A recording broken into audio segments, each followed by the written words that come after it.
श्रृंखला सर्व आत्माओं के पिता परमात्मा शिव के द्वारा उच्चारित महावाक्यों के संकलन पर आधारित है। ओम शांति।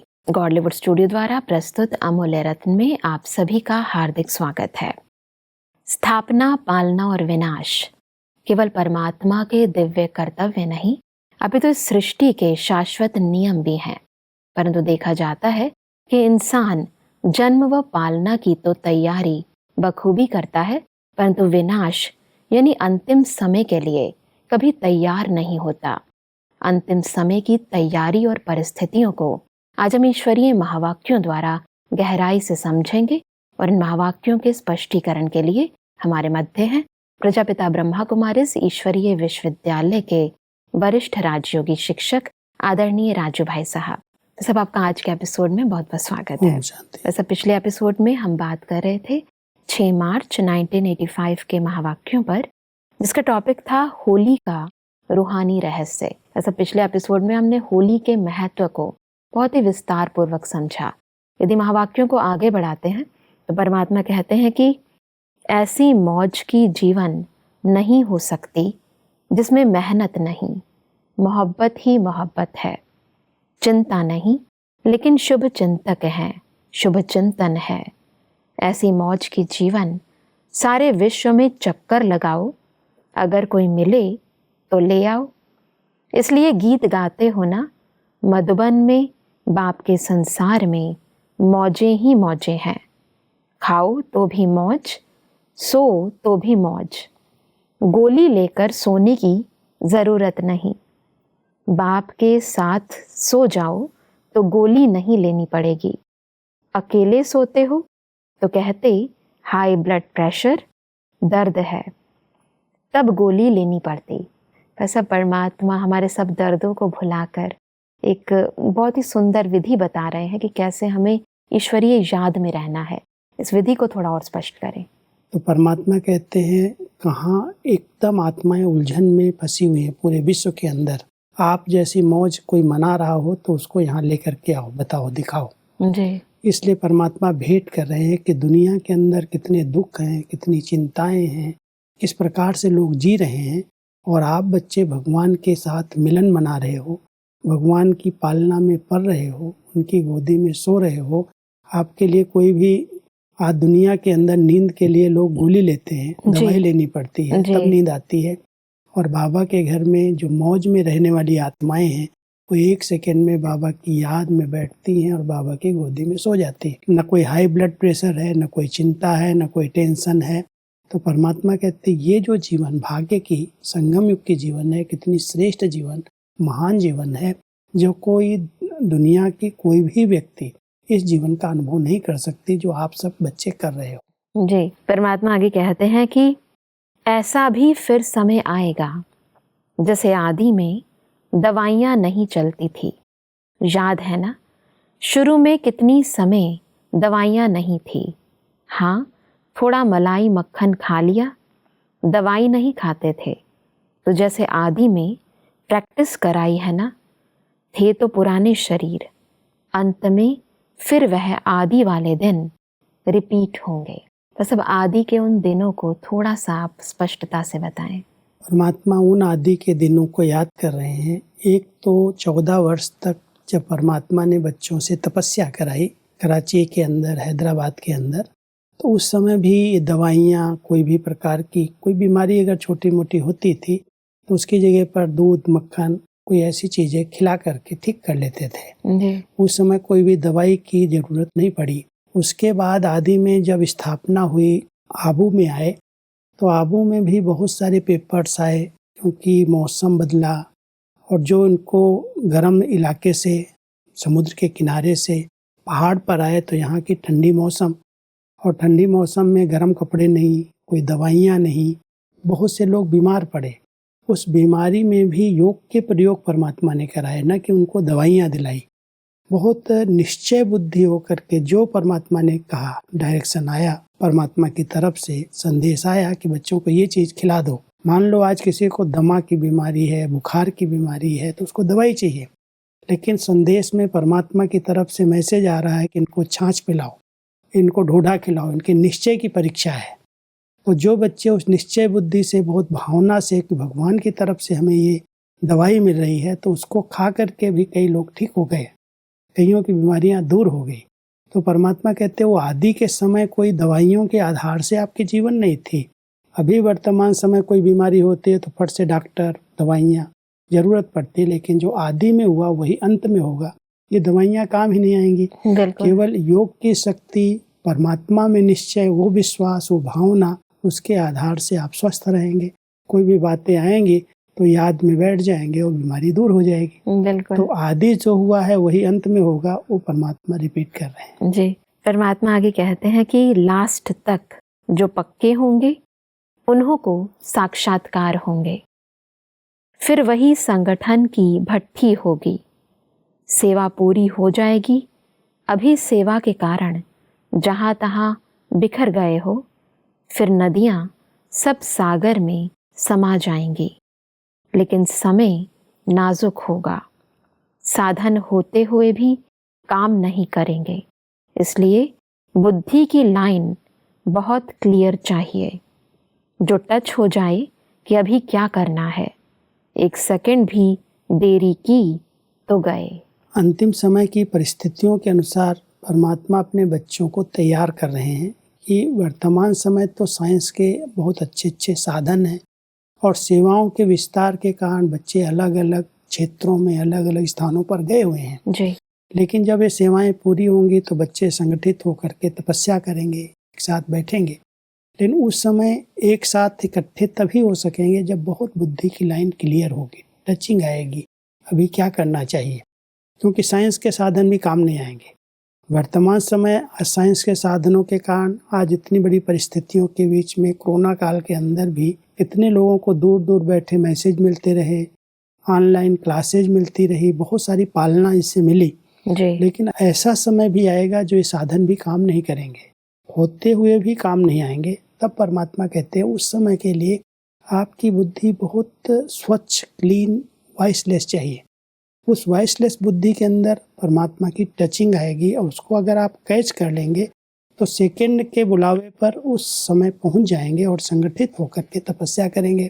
जी। तो वो साक्षात्कार जो आदि में हुए थे वो फिर प्रभु की लीला जैसे अंत समय में साक्षात्कार की शुरू हो जाएगी जी। और उससे प्रत्यक्षता होगी। तो परमात्मा अंतिम समय के लिए बच्चों को कह रहे हैं कि साधन न हो लेकिन आपकी स्थिति, आपकी साधना ऐसी हो जो आपको टचिंग आए, उस टचिंग के अनुसार आप सेफ होकर के एक स्थान पर बैठें और तपस्या करके लोगों को मदद करें। बिल्कुल। आगे बढ़ते हैं तो परमात्मा कहते हैं कि जैसे शुरू में घर बैठे आवाज आया, बुलावा हुआ कि आओ, पहुंचो, अभी निकलो, और फौरन निकल पड़े, ऐसे ही अंत में भी बाप का आवाज पहुंचेगा। जैसे साकार में सभी बच्चों को बुलाया, ऐसे आकार रूप में सभी बच्चों को आओ आओ का आह्वान करेंगे। सब आना और साथ जाना, ऐसे सदा अपनी बुद्धि क्लियर हो और कहाँ अटेंशन गया तो बाप का आवाज़, बाप का आह्वान मिस हो जाएगा। यह सब होना ही है। ये अंतिम समय की बहुत वंडरफुल तैयारी है। परमात्मा कहते हैं जैसे शुरू में जब स्थापना हुई तो कहीं भी कोई बच्चे बैठे थे तो उनको आवाज़ आती थी कि आप आ जाओ बच्चे, आ जाओ, और फौरन आवाज़ को कैच करके और पहुंच जाते थे साकार में मिलन मनाने के लिए। अभी अंत समय में अव्यक्ति आवाज़ जैसे बाबा की हर एक बच्चे तक पहुंचेगी। बच्चे अब तैयार हो जाओ, अब चलने का समय आ गया, वापस चलना है। लेकिन उस आवाज़ को कैच कर सकें, उस बुलावे को, उस आह्वान को समझ सकें, उसके लिए बुद्धि बहुत स्थिर चाहिए, एकाग्र चाहिए। अगर इधर उधर कहीं भी भटकी हुई होगी और अव्यक्त वतन से बाबा का आवाज़ आए, बच्चे आओ, आ जाओ, आ जाओ, तो उस आवाज़ को आप परख नहीं सकेंगे, कैच नहीं कर सकेंगे। बिल्कुल। फिर कहीं ना कहीं धोखा खाएंगे, कहीं ना कहीं फंस जाएंगे। इसलिए परमात्मा कहते हैं बच्चे बहुत काल से वो अभ्यास चाहिए। बहुत काल से अगर एकाग्र होने का अभ्यास है, भटकती हुई बुद्धि को एक की याद में स्थित करने का अभ्यास है, जी। तो एकाग्र और स्वच्छ बुद्धि परमात्मा के डायरेक्शंस को, उनकी आवाज़ को समझ सकेगी और कैच कर सकेगी। बिल्कुल। और उस समय जब चारों तरफ हाहाकार का वातावरण होगा, बहुत भयंकर इतनी बड़ी दुनिया का परिवर्तन, विनाश होगा, उसमें सेफ्टी के लिए परमात्मा की अव्यक्ति आवाज़ को कैच कर सके आत्मा, उसके लिए बहुत महीन स्वच्छ बुद्धि चाहिए। जरा भी मिक्स है, अगर द्वंद्व में है बुद्धि, तो परमात्मा की आवाज़ को समझ नहीं सकेगा, कैच नहीं कर सकेगा, बिल्कुल। बुलावे पर पहुंच नहीं सकेगा। इसलिए परमात्मा कह रहे हैं, बच्चे उस अंत की तैयारी करो। बिल्कुल। आगे बढ़ते हैं। परमात्मा कहते हैं कि सदा ही सब कुछ समेटा हुआ हो, उस समय समेटने का संकल्प नहीं आवे। यह कर लूं, यह कर लूं। साकार में याद है ना, जो सर्विसेबल बच्चे थे, उन्हों की स्थूल बैगेज सदा तैयार होती थी। ट्रेन पहुंचने में 5 मिनट हैं और डायरेक्शन मिलता था कि जाओ, तो बैगेज तैयार रहते थे। एक स्टेशन पहले ट्रेन पहुंच गई है और वह जा रहे हैं। ऐसे भी अनुभव किया ना, यह भी मन की स्थिति में बैगेज तैयार हो। बाप ने बुलाया और बच्चे जी हाजिर हो जाएं, इसको कहते हैं एवर रेडी। वर्तमान समय के हिसाब से बता रहे हैं कि शुरू में जब साकार में ब्रह्मा बाबा थे, तो सर्विसेबल जो बच्चे होते थे, जिनको बाबा कहीं भी भेज सकते थे कभी भी, तो उनकी बैगेज सदा तैयार रहती थी जी। और 5 मिनट ट्रेन में आने का टाइम है और कहते थे, बच्ची अभी तुमको बॉम्बे जाना है, अभी तुमको कलकत्ता जाना है, अभी जाना है। तो ट्रेन का टाइम होते हुए भी बच्चे कभी ये नहीं कहते थे, बाबा ट्रेन का टाइम तो हो गया है, अभी मैं जाऊंगा तो ट्रेन छूट जाएगी। बाबा ने कहा है बच्चे तुरंत निकलेंगे, एवर रेडी, और ट्रेन लेट हो जाएगी, पहुंच जाएंगे समय पर। तो बाबा के डायरेक्शन के अनुसार जो बच्चे चले, एवर रेडी हुए, वो पास हो गए। जो बाबा ने कहा वो कहना समझा, माना और उसी अनुसार सेवाओं का विस्तार हुआ। जी। अंत समय में बाबा कहता है, जब सेवाएं पूरी होंगी, अंत समय में भी ऐसी आवाज़ आएगी, बच्चे एवर रेडी, आ जाओ, पहुंच जाओ। और अगर उस समय नहीं कैच कर पाए तो धोखा खाएंगे, कहीं ना कहीं फंस जाएंगे। इसलिए परमात्मा कहते हैं, बहुत समय से अभ्यास चाहिए कि बुलावा हो, आवाज़ कैच करो और बाबा के पास आ जाओ। लेकिन उसके लिए एवर रेडी, सदा काल के लिए एवर रेडी आत्मा चाहिए। बहुत काल का ये अभ्यास चाहिए कि बाबा की टचिंग हम कैच कर सकें, और उसके लिए सब कुछ समेटा हुआ हो, कहीं मन का विस्तार न हो। जी।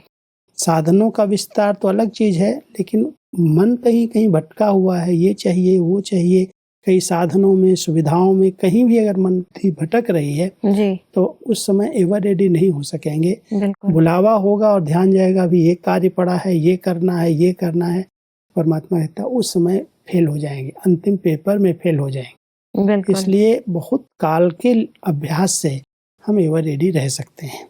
समेटा हुआ हो, जब बुलावा हो हम बाबा के पास पहुंच जाएं। उसके लिए बाबा कह रहे तैयार रहो बच्चे। बिल्कुल। आगे बढ़ते हैं तो परमात्मा कहते हैं कि कोई भी कर्म करते, संकल्प करते, पहले चेक करो कि जो बाप का संकल्प, वह यह संकल्प है। जो बाप का कर्म, वही मेरा कर्म है। सेकंड में चेक करो और फिर साकार में लाओ, तो सदा ही बाप समान शक्तिशाली आत्मा बन सफलता का अनुभव करेंगे। सफलता जन्मसिद्ध अधिकार है, ऐसा सहज प्राप्ति का अनुभव करेंगे। तो सब सफलता के इस विधि को थोड़ा स्पष्ट करें। परमात्मा सफलता की बड़ी अच्छी ये विधि बताते हैं। बच्चे, जो आप संकल्प कर रहे हो, जो बोलने जा रहे हो या जो करने जा रहे हो, ये 3 शक्तियां हैं आत्मा की। जी। सोचना, बोलना और करना। बिल्कुल। तो सोचने के पहले संकल्प उठा तो भेंट करो, क्या ये बाबा सोचता है ऐसे, बाबा करता है ऐसे, बाबा बोलता है ऐसे। अगर 1 सेकंड लगता है, तुलना किया, भेंट कर लिया बाबा के संकल्पों से, बाबा के कर्मों से, तो वो कर्म सफल हो जाएगा, सिद्धि प्राप्त हो जाएगी, उसको उसमें शक्ति आ जाएगी, क्योंकि बाबा ने किया है। बाबा ने सब कुछ करके बच्चों को सिखाया है। जी। तो उनके जो कल्याणकारी संकल्प, बोल और कर्म थे, अगर हम करने जा रहे हैं तो करने के पहले 1 सेकंड रुक करके उसको ध्यान दें, उस पर विचार करें कि ये बाबा ने सोचा होगा, ये बाबा ने बोला होगा, बाबा ऐसा कर सकता था। तो सोचते ही जो नहीं किया है वो नहीं करेंगे, जो किया है वो करने लगेंगे। वो शक्तिशाली हो जाएगा, वो भाव समान कर्म हो जाएगा और उस कर्म में, उस संकल्प में अवश्य सिद्धियां, सफलता प्राप्त होगी। बिल्कुल तो सफलता प्राप्त करने की बहुत अच्छी विधि है। जी। परमात्मा आगे कहते हैं कि बाप दादा सभी बांधेलियों को यही कहते कि योग अर्थात याद की लगन को अग्नि रूप बनाओ। जब लगन अग्नि रूप बन जाती तो अग्नि में सब भस्म हो जाता, तो यह बंधन भी लगन की अग्नि में समाप्त हो जाएंगे और स्वतंत्र आत्मा बन जो संकल्प करते उसकी सिद्धि को प्राप्त करेंगे। सब बांधेलियों को जो परमात्मा की डायरेक्शन है, इसको थोड़ा स्पष्ट करें।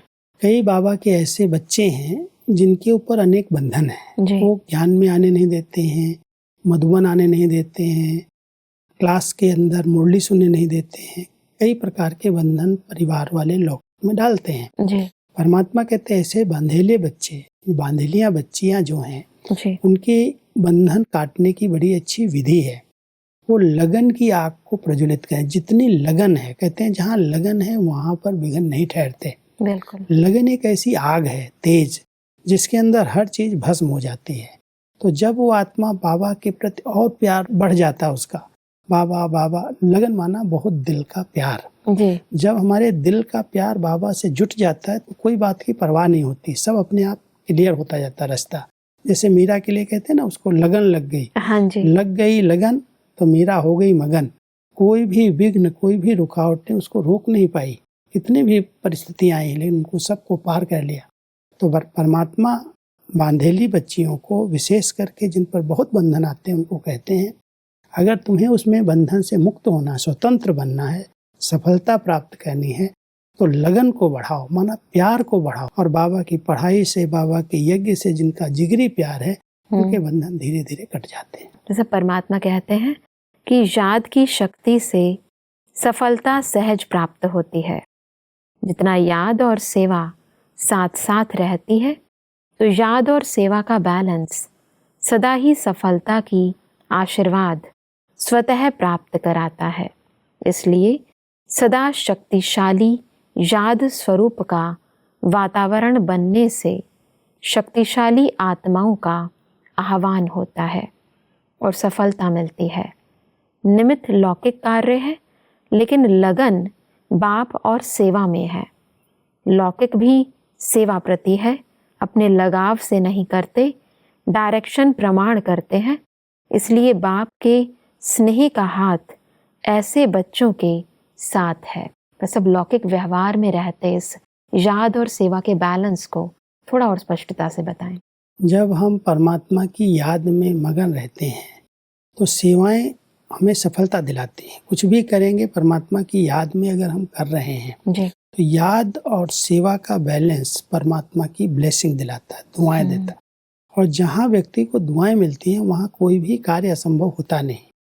लौकिक कितनी भी जवाबदारियां हैं, लेकिन ये सेवाएं परमात्मा के कार्य में मदद करने के लिए मैं कर रहा हूँ, उनके डायरेक्शन प्रमाण कर रहा हूँ। मैं आत्मा निमित्त भाव से वो कार्य कर रहा हूँ। तो परमात्मा की जहाँ याद है वहाँ वातावरण बहुत शक्तिशाली बन जाता है। जी। और उस शक्तिशाली वातावरण के बीच में जो हम कर्म करते हैं उसको सिद्धि प्राप्त होती है, सफल हो जाता है। इसलिए परमात्मा कह रहे हैं याद और सेवा का बैलेंस रख करके कोई भी कार्य करो। अगर ये बैलेंस है तो सफलता आपके पीछे पीछे आएगी। भले लौकिक जवाबदारियां हैं, लेकिन उसमें भी ये समझो ये परमात्मा के डायरेक्शन प्रमाण मैं कर रहा हूँ। उसने मुझे डायरेक्शन दिया, मुझे निमित्त बनाया है, तो उनकी याद बनी रहेगी। और याद में कोई कर्म होगा तो याद और कर्म, याद और सेवा का बैलेंस ब्लेसिंग्स दिलाएगा और अनेक आत्माएं उससे संतुष्ट होकर के सफलता का अनुभव कराएंगे। बिल्कुल। आगे बढ़ते हैं तो परमात्मा कहते हैं कि जितना महादानी बनेंगे उतना खजाना बढ़ता जाएगा। महादानी बनो और खजानों को बढ़ाओ। महादानी बन खूब दान करो, यह देना ही लेना है। जो अच्छी चीज मिलती है वह देने के बिना रह नहीं सकते। वैसे महादानी से क्या तात्पर्य है? जो कुछ परमात्मा से हमें प्राप्त हुआ है, हम बड़े दिल से दूसरों को देते हैं, दान करते हैं, और दे करके हम उसकी अपेक्षा नहीं रखते इससे हमें कुछ प्राप्त हो। जी। तो वो अंदर की जो दान वृत्ति है, अंदर से जो कुछ परमात्मा ने मुझे दिया है, जो गुण, शक्तियाँ, ज्ञान का खजाना हमें मिला है, हम दूसरों को अगर देते हैं तो हम जैसे महादानी बन करके, रिटर्न लेने की इच्छा नहीं है लेकिन सदा देते चलते हैं, देते रहते हैं, तो हमारा तो अपने आप बढ़ता है। तो परमात्मा इतना महादानी बच्चे देने के बिना रह ही नहीं सकते। बिल्कुल। परमात्मा आगे कहते हैं कि सदा नया उमंग, नया उत्साह सदा आगे बढ़ाता है।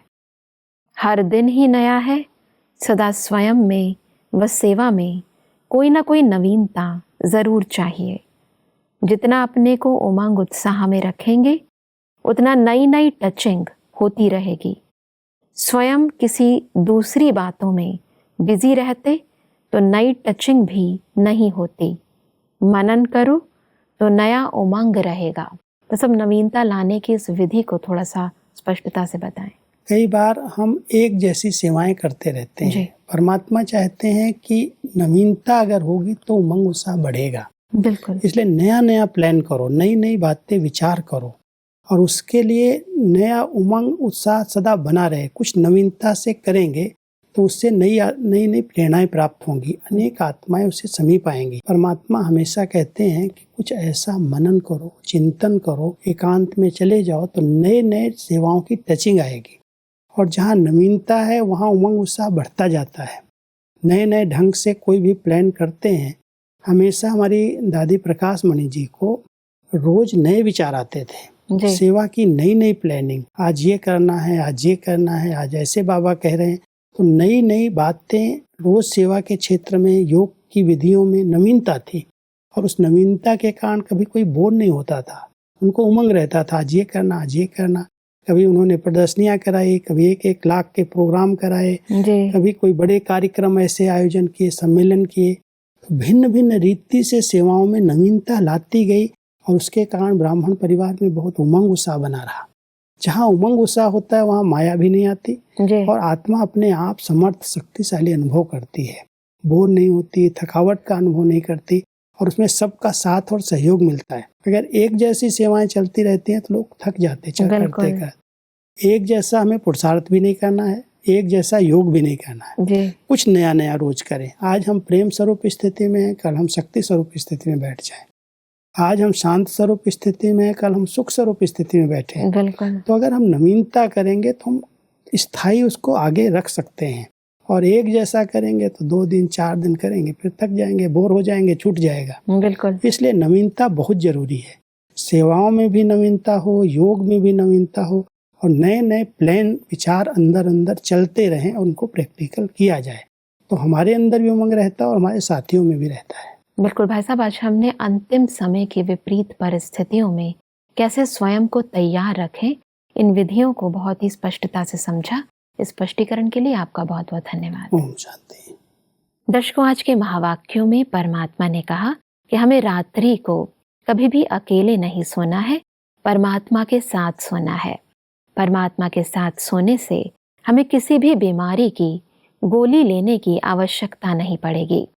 परमात्मा ने कहा कि अंतिम समय में परमात्मा की डायरेक्शंस को कैच करने के लिए हमें अपनी बुद्धि को सदा क्लियर रखना है। परमात्मा ने कहा कि सर्विसेबल आत्माएं सदा समेटने की शक्ति होने के कारण एवर रेडी रहते हैं। दर्शकों, आज के महावाक्यों से संबंधित यदि आपके मन में कोई भी प्रश्न है तो आप हमें ईमेल कर सकते हैं। हमारा ईमेल आईडी है amulyaratna@godlywoodstudio.org। अगले एपिसोड में एक और अव्यक्त वाणी के साथ आप सभी के समक्ष हम फिर हाजिर होंगे। तब तक के लिए लेते हैं इजाजत। ओम शांति। अधिक जानकारी के लिए संपर्क करें Amulya Ratan Godlywood studio, Manmohini Van, Shantivan post, Abu road 307510, district Sirohi, Rajasthan. Email ID है amulyaratna@godlywoodstudio.org। इस श्रृंखला को प्रजापिता ब्रह्मा कुमारीज ईश्वरीय विश्वविद्यालय के सेवा केंद्रों पर क्लास में नियमित रूप से चलाने के लिए गॉडलीवुड स्टूडियो से संपर्क करें।